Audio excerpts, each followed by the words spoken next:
trying to write a book, this is a podcast episode that you don't want to miss. So I have my good friend Ginelle Testa here, who is the author of the brand new book that hit the shelves this year, Make a Home Out of You, which is a memoir really debuting her journey of growing up with dysfunction and her finding herself making a home with people or drugs or alcohol, places, etc., and ultimately coming back to really realizing that in order to make a home, she's got to make it out of herself. It was a really powerful book. I cried a lot. I smiled a lot. I tagged a couple pages that I want to read through. And so I asked Ginelle, who's here with me right now, to come on the podcast, share about her experience of, number one, writing a book, to give you the inspiration to do that if you want to. But two, I think one of the things that I wanted to have you on for, Ginelle, is that like you're writing something that's so fucking vulnerable, like so vulnerable. You talk about SLAA, you talk about, which for those of you who don't know is Sex and Love Addicts Anonymous. She talks about AA, which is Alcoholics Anonymous. Ginelle and I met through Sex and Love Addicts Anonymous, which she gave me permission to share that. And I just think that there's a lot of bravery that you had and probably a lot of inner work that you had to do, I'm guessing, to be able to not just share this, like not just write this book and have it never hit, quote unquote, the internet shelves, but also just like, I don't know, just like then putting it out into the world and like having a ton of people read it. Thank you. Yeah, super excited to be here with you, Katie. And Katie's actually mentioned in the book at one point, not by name, but Yeah, I was gonna ask. Okay, so I tagged it. Is this the oh, point where you said where I say this? It's page 275. People said in unison, "Welcome back," and I wiped my face with my sleeve, smearing black mascara all over my pink sweater. After the meeting, the one girl I knew came up to me and gave me a big hug. yep, that's you. And I quote that I said, "Hey, we've missed you." And he said, Oh, "Oh yeah, I've gotten myself into some trouble. I think I need to be here." She gave me another hug, and I worried that I was mucking up her sweatshirt with my running makeup. She didn't seem concerned as she held me for a long time. yes, that's true. I thought so. I was like, I'm pretty sure that sounds like me. That sounds like something I would do. Yeah, so yes, it's been quite a process. I've been writing since 2016 and it hits shelves in about 2 months and like 6 days or so, 7 days. So it's almost there. You have it early because I gave you an ARC, Mhm. an advanced reader copy. Yeah, a little advanced reader copy is what it says on my book. So for those who are listening to the episode, when does it drop on the shelves? Just because September 3rd, 2024. four. Okay. Fucking awesome. Um, I don't wanna there's this one part I really want to read that's really fucking good at the end. I want to start there if you're okay with it. And Sure. then have you start to share about your experience writing Yeah, and absolutely. even any inner work or anything that you feel like you could give to people that will help them be able to like follow this dream too. Like let's talk about the shit. Like let's talk about the fact that it was hard and like also like all that Yeah, stuff. before you read that, I recently was interviewed by this website and they were like, "What was the easiest part of writing your book?" And I was like, "There was no easy part. It was the entire thing was difficult. Like, of course, it was rewarding and lovely and satisfying, but the whole thing was hard." So yeah, I'd love to talk about that, but feel free to read. Yeah. I think I just want to start here and I don't know, I might butcher it because there's something that comes before. Let me see. Nope. Okay. Janelle, spoiler alert. This is the very end of the book. It's her last paragraph. But honestly, I was like crying when I was reading it and I just marked it and was like, this is how we're going to start the podcast. Janelle writes on page 283 of Make a Home Out of You, and I quote, "I recognize my courage when I catch myself obsessing about a stranger on the bus or feeling an urge to reach out to exes, but use my bravery to choose a different path.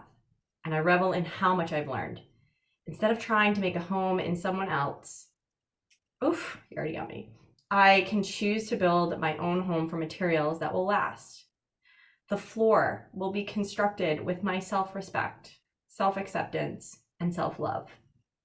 The walls from the support of friends, 12-step fellows, mentors, therapists, and sponsors. The roof from my self-forgiveness, knowing that while I needed to do much better than I was doing, at the time I was always doing the best I could. The fireplace will burn with my determination to never again accept the unacceptable, not from myself or from anyone else. And from now on, I'll be honest with myself about whether a door I'm about to open is a healthy one or one that should remain closed forever. It's with a contented sigh, contented? Yes, it's with a contented sigh that I realize I now have the wisdom to know the difference. Fucking Ginelle. Oh. End quote. She didn't say fucking Ginelle, that was me. End quote. Oh my God. Like, still can't read it without crying. It's so relatable. Like, I just want to read it one more time. Like, the floor will be constructed with self-respect, acceptance, and love. Walls, the support of the people in my life. The roof from self-forgiveness, knowing that I did the best I could in that moment. The fireplace will burn with the determination to never again accept unacceptable behavior, not for myself or anyone else. And now I can be honest about opening a door and determining if it's a healthy one or not, or should it be closed forever. Thank I you. need slow clap. I clapped the book over it. It's a slow clap. Woo! I mean, That was the most satisfying chapter to write. Like, I feel like I maybe could have, like, of course, in hindsight is 2020. There's always like more I want to do with the book. Like, I feel like I could have embedded more healing throughout it, but the reality was like I didn't really feel fully healed until that moment. And of course, I'm not like done my healing, but my healing felt like complete at that moment. Like it just felt like, oh wow, it took me forever to get here. and how beautiful that you took the symbolism of the home, make a home out of you, and then legit wrapped it with the home. Like, it's what they call in comedy a callback. Like, that was exactly what needed to be said. And I think it was so poignant the way that you, one, constructed the home, but then also just the things that we all can take away from ourselves, because we don't ever get on this journey. I think a lot of people are on this journey of trying to understand, why are they anxious? Why do they feel shame? Why do they feel guilt? Why do they make a home out of somebody else? Why do they sleep with this one? Why do they keep obsessing about the stranger they met on the bus? And not realize that it's like, it's the way we grew up. We were programmed. And that was a defense mechanism that we created in order to, I know the word survive is common, but I don't think that didn't feel true for me. It just felt like I'm just trying to live. Yeah, absolutely. No, there are a lot of coping mechanisms that are present throughout the book that just stopped working for me. Like maybe they had a purpose at one point, but they no longer worked. So yeah, writing this was really challenging. I think the biggest thing that I got from it was that self-forgiveness piece, because I wrote aspects of this book where I was like, as I'm writing, I'm like, I don't even forgive myself for this. And like Mm. through the process of writing that I was able to be like, okay, you're not a bad person for having done this, which I did like a lot of fucked up shit, and you were just like they say in AA and like 12 step, you're not like a bad person trying to get good, you're a sick person trying to get well. And I really Oh. felt like I got that from my healing process through writing. Yeah, I'm making a face because I'm like, holy shit, that's really true. It's like you're a sick person trying to get well. And at that point, I know for myself, I've done anything and everything to try to get better? And sometimes I too have not made the best decisions and look back in hindsight and been like, oh, I wish I did that differently. But to your point, I think, and what's lovely about our friendship is we can call each other and get real and raw. Like, oh man, okay, this is a fear, doubt, or insecurity coming up, or hey, I'm doing this really well, and I know right now we're both healthy dating and like sober dating, quote unquote, according to SLAA, in the sense that like we're not trying to make a home out of someone else, but also in the same breath, also being like, so is this home stable? Or the walls gonna fall down, right? Like, it's like, Feeling. yeah, is the ceiling gonna fall out or what's gonna happen? Because it's uncommon, I think, when we've been so used to dating people who are pretty inconsistent, or being attracted to those people, I should say. Talk to me a little bit about Okay, you decide that you're going to write this book. You have a concept for this book. Yeah, so I have to say the make a home didn't come till years later. Like what happened for me was I just started to jot down my stories. I used National Novel Writing Month, NaNoWriMo in November, which is the Hmm. time for writers around the world to write a book in a month. You set out to write 50,000 words in the 31 days of November, or 30 days, however many. And you write like 1,600 words a day. So I did that. I jotted down all my stories and I was like, huh, this is interesting. And then the next year I did it again. And the next year I did it again. And I was like, I have a lot of stories that I could like stitch together here. And then I started in 2019 to start to stitch together my memoir and be like, oh, this could be a thing. And it took like 2 or 3 years before the title came to me and like the concept of this is what I've been doing is trying to make a home out of people, substances, and behaviors. And I want to make a home in myself. And yeah, that's it sort of came to me one day. Well, I think it's important to note the time, right? I think so often we hear people be like, I want to write a book or I want to start a company or I want to do this, that, and the other thing. And for you, I feel like it's important to help people know that it took time. You know, like you just said, it took years to get to a point where you even came up with the concept, let alone then like another couple of years, right? To kind of stitch all those stories together. Talk to me a little bit about that process. I know you hired people to help you. Can you kind of I talk through did. that? Yeah, so I think hiring people is so crucial. Like especially for me, I was a completely self-taught writer. I had no formal experience, no college education in writing. I did take some classes, but like through Grub Street in Boston. But I hired a developmental editor who helped to shape my piece and tell me like, here's the holes in your plot. Here are the Mm. ways that you're telling and not showing, and she just helped me with everything. And then from there I had to hire another editor to go through it again. So it was a lot of money invested in this book. And it still is like I'm still funneling money into it, but for me it's like my biggest dream, so I'm happy to. Can you give us an idea of how much the editors on average cost if somebody Yeah, wants to go that so route? I think early developmental edit with just looking at the bigger picture is about 2 grand. If you want like a deep dive developmental edit, it's like 3,500 Okay. about. And then if you want a copy edit through your whole book, it's going to be between 2 and 5 grand. But this Okay. depends on editors and their pricing, but I'd say that's it on average. And then I know parallel to writing your book, you're working full time. At that time, you're still going through 12-step recovery. You're sober dating. You've gotten into relationships, like, and you're also building up your social media following. I remember that was a big thing for you because for you, if I'm not mistaken, you were trying to hit a goal of over like 10,000 or more because that meant that publicists, right? Or publishers, I can't remember.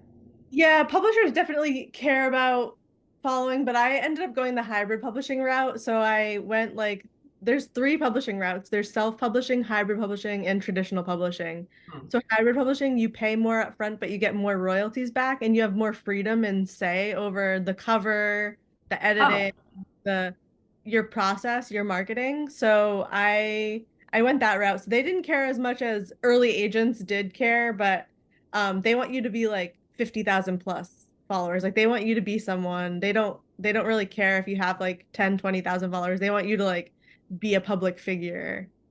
and that's for the traditional route, correct? Exactly. Yeah. I got ya. So at least because I remember when you were writing the book and talk, and we were coaching together. Actually, funny enough, at that time, because you were starting to talk about some of the concepts in the book, and we're like, hey, maybe it makes sense to do some coaching to fund my the next rounds of edits or the next round of when I do hire a publicist or something to that extent. And I remember at that point, I think you were at like 8,000 ish, and you were just steadily, slowly, sometimes climbing, and then I think it was interesting to see that once you released the book as you said with advanced reader copies and we're like, hey, I'm live, and then you really started to put yourself out there. I noticed with like a lot of this like body image, you went back to body image stuff. I noticed too. And Yeah, didn't I did. Yeah, because Instagram fucking take off again? it did. Now you're Yeah. over 20,000. Yeah, I'm at 22,000 now. Yeah. Amazing. I think, and for a lot of people, we hold a lot of weight to that number. But the reality is like it doesn't mean shit unless people are buying, right? So Oh, it's it like really doesn't. And that number. I have only sold like I've not sold, I mean, I don't have insight into pre-order numbers yet, but I think like my publisher suggested we start with printing 1,500 copies because based on the estimate so far from what I've sold. So yeah, I don't even have insight into how many I've sold yet, what that means for that follower account versus selling. Like you're saying, follower account doesn't isn't everything. No. And then if a book, so it's looking like the book's going to go for 17.95 US. Do you happen to know what you get in royalties out of I that? get between like $3 and $5 out of that. No, but that's good to know. See, I never know this. Like, remember when Glennon Doyle had her like ridiculously popular book, and I can remember I kept thinking, how everyone's reading Untamed. How much is this chick getting from this? You know? And it's like that's interesting. It's not a ton of money, but if you sell a ton of copies, Yeah, yeah. you're It's making just money back. take into consideration like I had to pay for printing, I had to pay for like the deal with with the publisher, I had to pay for my publicity, I had to pay for all this stuff. And publicity is optional, but I'm doing that right now so that I can get published in all sorts of places and get on other podcasts and like it's worthwhile investment for me just as a public figure on Instagram and yeah, so I totally agree with you. Can you give us insight in also into how much a publicist on average costs? Again, just in case somebody wants to try this route. there's a publicist for book launches. If you're going to get a good one who's going to be like a full 3 to 6 month campaign with you, it's going to be minimum 10 grand. I'm paying 15. So, and I have a really, really good publicist. I'm super happy with her. She's like kicking butt. Like last Monday, I got 10 emails from her in one day about like all these different sites that she got me locked into, including one being Writer's Digest, which is a huge writers platform. Cool. That's incredible. I hired a publicist when I first started the company, maybe year two, year three, and it was awesome to see how much when you do I'll go all in. It's kind of like being with a coach. Like she hustled and grind. Like she was like 10 emails a day. Like it was awesome. I remember going back and looking at almost every week I was published in something, which was really cool to see. I think it's Yeah, totally. don't have to invest in that. That's not, but I'm like trying to grow my platform in addition to like just sell this book. Like I want to write more books in the future. I want people to follow me because they like my writing on Writer's Digest or wherever, and they'll buy the book and follow me elsewhere. So yeah, it's about more than just one lane. Yeah. And I feel like too that when you hire people, like you said, whether it was the editor, publicists, etc., it's like those people are in their own lane and have done this before and have done it really well. And it's like, why not take their experience and be able to use it to your advantage? And you're paying for it. And I So think I never have to hire a publicist again because I have this like I have it laid out exactly step by step what I'm supposed to do every time. Like because I have the publicist plan, I have now all these contacts that she's reached out to, all these places. Like I feel like I don't have to hire a publicist ever again, probably. yeah, because you have if you needed to, you have everything that you need. And I'm really, I think that's a good sign of a publicist. It's also what I do for coaching too. I'm always like, hey, I'll give you everything you need. And if you want to stay on, you can. But if you don't want to and you want to try it yourself, you can. Like, I think that's the sign of a really great person, in my opinion. I love that she's like giving you everything she's got. Couple last questions here. So, talk to me about the experience of getting the three quotes from people on the back of your book who read your story. I think we don't realize how much thought and effort goes into the quotes that are in the book, or excuse me, on the back of the book, meaning people are recommending you.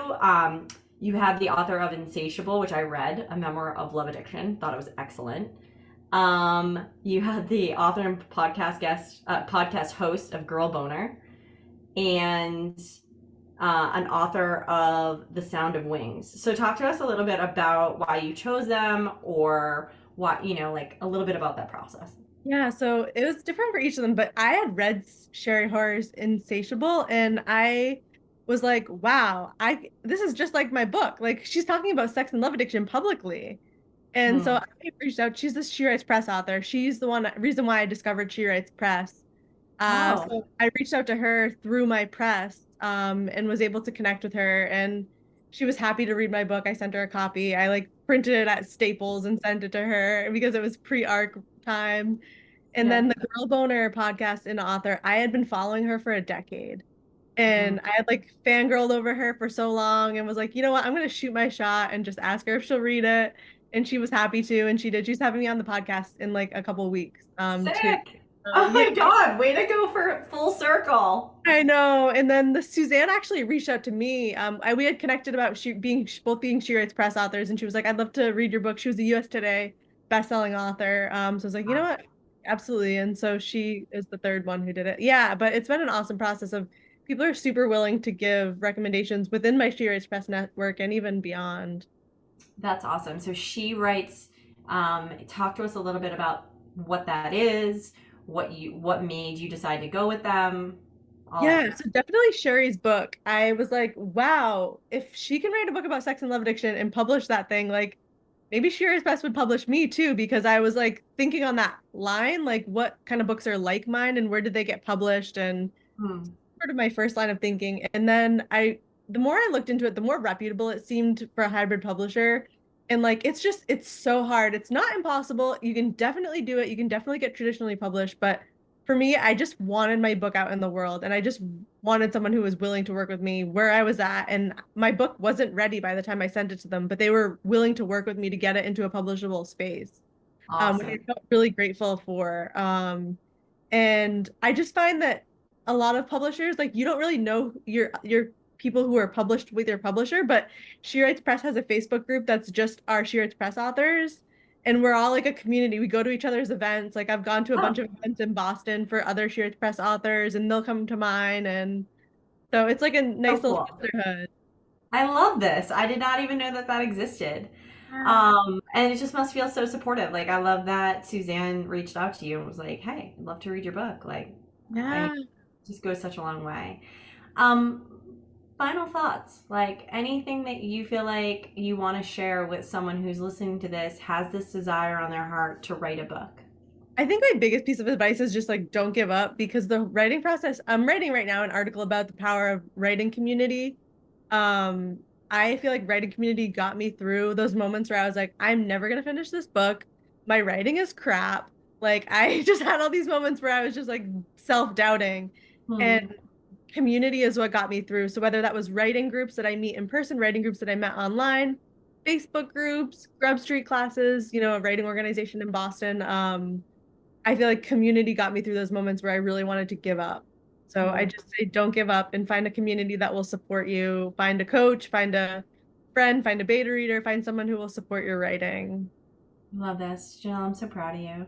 I love that I got to see the behind the scenes of you writing this book, and it's something like you said, it's been on your heart for a long time, and it's been something that's been so important to you. And in the moments, quote unquote, that you wanted to give up, you didn't. And I think it's cool because I got to hear the behind the scenes. Like, I remember driving the beach and you being like, okay, so I just hired this publicist, or like, I just did this. I hired an editor. Oh, you remember Kim? Yeah, Kim edited my book. Like, Oh my and God, just Kim was an hearing, agent and she was the one who told me, Janelle, I love you, but like this writing is not good yet. you gotta love. That's a good friend right there. Yeah, and I think one of the things that I remember you saying, which I had never thought of, is writing from a place of the five senses. Yeah. Touch. Yeah. Yeah, I thought that was really cool, which you did do very well. That's what she told me. That was Like her I love advice. that you're telling and not showing, and that's one writer's. I think almost every writer does that when they start. They tell the story, but like you need to show it. You need to say what are the smells, what are the tastes, what are the touches, what are the sights.